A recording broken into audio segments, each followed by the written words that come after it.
भाई इसको थोड़ा ना और एग्जांपल की तरीके से बात करते हैं। रिसेंटली आप एक कंट्री में गए जहाँ पे आपको लोकल लोग मारने लगे, पत्थर फेंकने लगे, आपको गाली गलौज करने लगे, तो वो एक्सपीरियंस कैसा था, कुछ बताओ उस बारे में। आप हेती की बात कर रहे हो ना हेती की शायद? बात कर हाँ रहा हूँ हाँ। तो हेती भाई जिनको नहीं पता मैं बता देता हूँ, क्योंकि ना आम लोग जो इतना ट्रैवल नहीं करते हैं, मैं नहीं बताता ज्योग्राफी के बारे में, कंट्रीज के बारे में, तो थोड़ा सिंप्लीफाई कर रहा हूँ।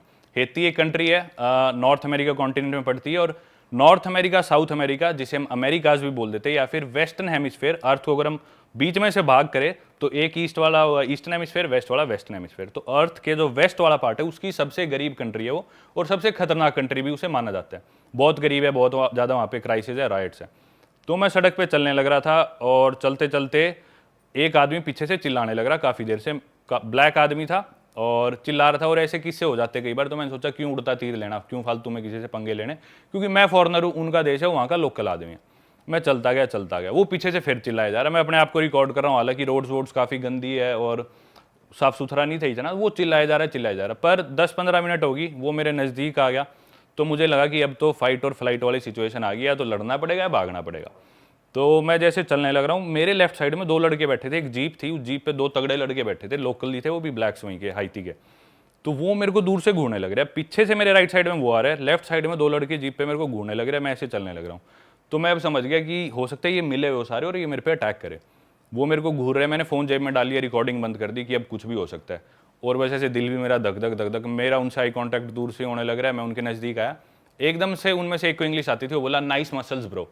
तो मैं समझ गया वो ये मेरी तारीफ करने के लिए देख रहे थे कि ये तो अपनी साइड है, अगर रोड़ा हो भी गया तो अब कोई दिक्कत नहीं है। तो मैं समझ गया अब दिक्कत नहीं है। मैंने उन्हें ओवरटेक करा, चलते चलते मैंने उन्हें थैंक यू बोला, मर्सी बोला, उधर फ्रेंच बोलते हैं और क्रियोल बोलते हैं। तो पीछे से वो फिर भी शांत नहीं, उसने देख लिया 2 इससे बात कर रहे, फिर भी वो नहीं रुका।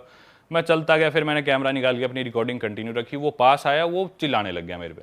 फिर मैंने सोचा भाई अब तो इसे देखते हैं। मैंने देख लिया ये अकेला है, मुझे ये भी दिख गया इसके पास हथियार नहीं है, साइज में मैं उसके डबल था ऑलमोस्ट। तो मैंने सोचा अब तो मैं इसे ले लूंगा लपेटे में। वो पास आया, मैं बोला हाँ क्या सिस्टम है तेरा। मैंने बढ़िया उसे धमकाया इंग्लिश में, मैंने उसे गाली नहीं दी क्योंकि उसने गाली नहीं दी थी। उसने मेरे पे हाथ नहीं उठाया, मैंने नहीं उठाया। तो मैंने उसे धमकाया बढ़िया इंग्लिश में, उसके पास गया। जब मैं पास आया तब उसने देखा कि भी ये तो साइज में डबल है मेरे से, दूर से उसे पता नहीं चल रहा था। तो मेरे यहाँ तक आ रहा होगा, वो 5.25 साढ़े 5 फुट का होगा, मैं 6.5 फुट का लगभग। तो वो डर गया एकदम से, वो फिर एकदम बिदक गया, नहीं नहीं ये वाई आर यू रिकॉर्डिंग। मैं बोला भाई मैं अपनी वीडियो बना रहा हूँ, तेरी थोड़ी बना रहा हूँ, तेरे को क्या दिक्कत है, मैं चाहे कुछ करूँ, तू प्रेसिडेंट है इस देश का जो मेरे को बताएगा कि इधर रिकॉर्डिंग ना, अगर कौन है तू, पुलिस वाला है, तेरा क्या सिस्टम है।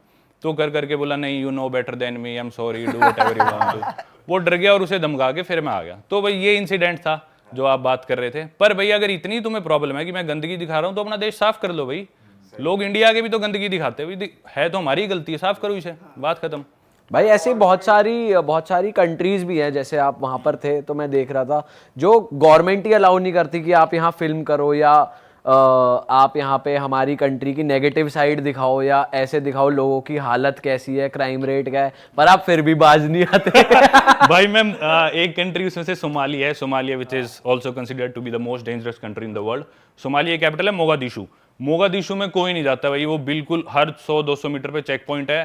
15-16 साल के बच्चे होते हैं, उन्हें मिलिट्री में डाल देते हैं, सारे बंदूक लेके घूम रहे होते हैं, या तो वो गवर्नमेंट की मिलिट्री में या फिर जो अगेंस्ट मिलिशिया छोटे ग्रुप्स, टेररिस्ट ग्रुप्स हैं उनमें। अल शबाब है वहाँ का एक बहुत बड़ा टेररिस्ट ग्रुप। तो सड़क पे ऐसे राइफल्स लेके घूम रहे होते हैं। तो उधर जाने की भी एक क्राइटेरिया, आप जा नहीं सकते, सिर्फ तभी जा सकते हो जब आपके पास एक पूरी बुलेट प्रूफ गाड़ी है, आपके पास मिनिमम 2 गार्ड्स है जिनके पास AK-47 है, इसके अलावा आपके पास एक ड्राइवर है, एक टूर गाइड है, 4-5 लोग आपको प्रोटेक्ट करते हुए चलेंगे बुलेट प्रूफ गाड़ी में। उसका एक दिन का खर्चा 30-40 हज़ार रुपये आता है। हाँ। वो होए बाद ही आपको वीजा मिल सकता है, उसके बिना आप जा ही नहीं सकते वहाँ पे। तो मैंने 3 दिन का वहाँ पे वो लिया था, काफ़ी महंगा पड़ा मुझे वो ट्रिप। तो जाके मैंने रिकॉर्डिंग करके दिखा दिया भाई ये इनका सिस्टम है, देखो किस तरह बदमाशी चल रही है, खुली कर ये वो। तो मैंने मेरी वीडियोस में दिखा दिया। अब लेकिन दुनिया को पता चल गया वहाँ पे इतना क्राइम है, ये वो, लोग डर गए भाई। मैंने तो सच्चाई दिखाई, लोग जाने से डरते हैं। तो उसके बाद से मुझे पता चला है कि रिसेंटली वहाँ पे कोई भी यूट्यूबर या कोई वीडियो बनाने वाला बैंड ऐप जा नहीं सकता। भाई आपने करवाया ये।